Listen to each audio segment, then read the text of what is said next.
po natin itong Phaeacus Binhamina natin guys, no?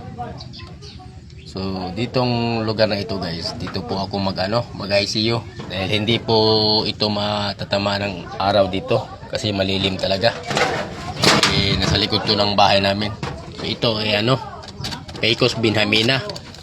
Tsaka ito rin Phaeacus Binhamina din ito. Yan. Ito bago ko lang to in-ICU. So ito medyo malapit na to yung mag-isang buwan na in-ICU natin, no? So ito muna yung unang bubuksan natin, guys. So ito na po yun guys, no?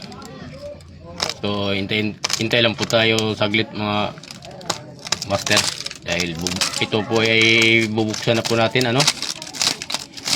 So yan. Kasi naka-masking tape kasi ito eh. Saka ito naman, baka naman may magsasabi na naman walang singawan. Mayroon yan. Ayan may singaw yan. May binutasan natin yung supot.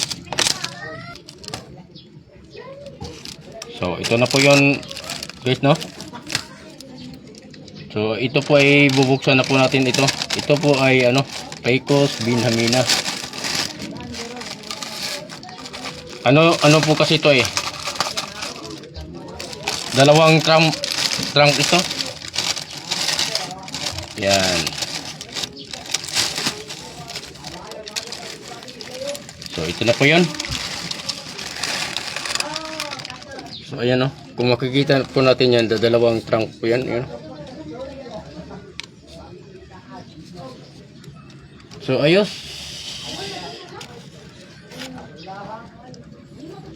Tsaka ito guys, pag ganito, hindi mo muna natin to ilalagay sa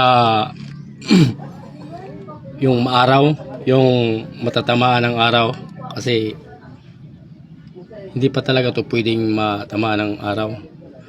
Yung tamang-tama lang, yung matatama lang siya ng sinag ng araw, yun mas okay yan.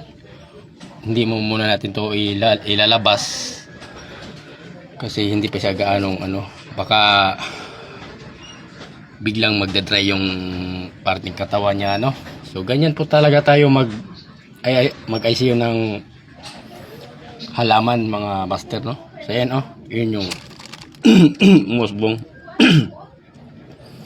Ang daming mapagpilian pang sanga. Yun tsaka dito pa sa likod. So ito nga pala yung yung binubonsai ng Thailand, kung makikita natin sa Thailand, nako ang gaganda ng mga bonsai nila, yung Phaeacus Binhamina. So hanggang dito na lang po tayo magtapos mga guys. Thank you for watching.